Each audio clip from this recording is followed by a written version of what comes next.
Hello everyone, welcome back to my YouTube channel. तो स्वागत है आपका मेरे यूट्यूब चैनल में।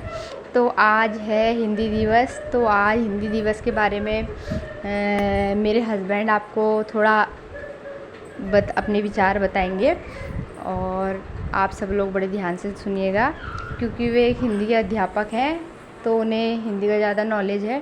तो आज मैंने उनसे बोला है कि आप बता दो, तो आज वो बताएंगे हिंदी दिवस के बारे में। तो चलिए स्टार्ट करते हैं।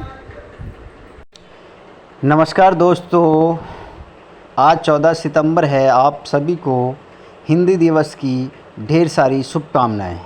दोस्तों, हिंदी दिवस 14 सितंबर को मनाया जाता है क्योंकि 14 सितंबर 1949 को संविधान के द्वारा हिंदी भाषा को राजभाषा का दर्जा दिया गया था। लेकिन हिंदी दिवस जो मनाने की शुरुआत है वो 14 सितंबर 1953 से उस समय के जो प्रधानमंत्री पंडित जवाहरलाल नेहरू थे उनके द्वारा हिंदी दिवस को पहली बार मनाया गया। 1953 से लेकर आज 2023 तक हर साल 14 सितंबर को हिंदी दिवस मनाया जाता है। जैसा कि आप सब जानते हैं, हिंदी दिवस हिंदी भाषी राज्य में हम मना रहे हैं क्योंकि इसका एक उद्देश्य ये है कि हम हिंदी का प्रचार प्रसार कर सकें और हिंदी को और समृद्ध और सुदृढ़ बना सकें। जैसा कि आप जानते हैं, हिंदी हमारी मातृभाषा भी है और मातृ का मतलब होता है माँ। माँ से सीखी हुई भाषा है, तो हिंदी हमारी माँ के समान है और हिंदी को हमें बहुत ही महत्व देना चाहिए। जैसा कि हम और हमारा समाज हिंदी को इतना महत्व नहीं देता है।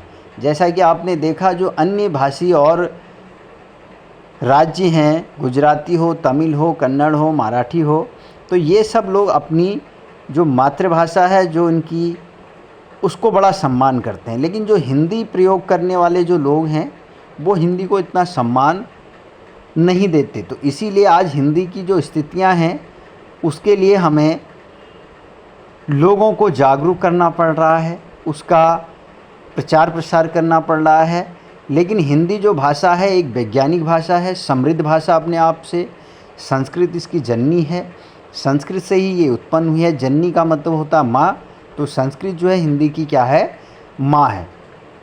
तो हिंदी का प्रयोग करने वक्त हमें बिल्कुल भी कभी भी हिचकना नहीं चाहिए। हम हिचकते हैं, हम भी, हमारी मेंटलिटी आज के समाज की ऐसी हो गई कि जो इंग्लिश जानता होगा वही झंडे गाड़ेगा। कहने का मतलब है कि जो हिंदी जानता होगा वही सब कुछ, जो इंग्लिश जानता होगा वही सब कुछ जानता होगा। लेकिन ऐसा नहीं है। आपने देखा होगा जो हिंदी में आज हिंदुस्तान की जो सबसे कठिन परीक्षा यूपीएससी होती है उसमें भी आप देखोगे तो हिंदी वाले जो होते हैं वो बहुत कम लोग आपको मिलते हैं। क्यों? क्योंकि हिंदी में यूपीएससी करना और इंग्लिश में करना, तो हिंदी वाला जो वर्जन है वो बड़ा मुश्किल है। तो इसलिए हिंदी भाषा को समृद्ध बनाएं, हिंदी भाषा का विकास करें। और हिंदी भाषा का विकास तभी हो सकता है जब आप और हम अपने व्यवहार में हिंदी को लाएंगे और अपने परिवार के बीच में, अपनी फैमिली के बीच में हिंदी के महत्व को बताएंगे। क्योंकि जितने भी देश हैं सब अपने राजभाषा पर या राष्ट्रभाषा पर बड़ा गर्व करते हैं।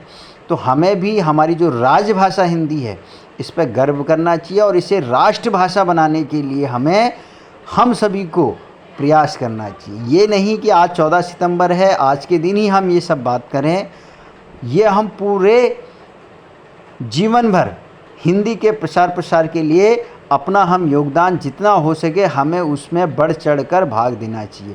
कहने का मतलब है, हिंदी को यदि किसी भी चीज़ को आपको आगे बढ़ाना है और उसका प्रचार प्रसार करना है, उसको बड़ा करना है, तो आप जो छोटी लाइन है उस लाइन में एक इतनी बड़ी लाइन खींच लें कि जो सामने वाली छोटी लाइन है वो आपके लाइन के सामने बहुत छोटी दिखे। क्योंकि आप इतनी बड़ी लाइन खींच दो, यदि आप हिंदी के लिए प्रचार प्रसार ज़्यादा करेंगे और हिंदी को ज़्यादा महत्वपूर्ण और महत्व देंगे तो ऑटोमेटिकली इसके सामने अन्य भाषाएं जो हैं वो क्या हो जाएंगी, बौनी सी साबित होगी।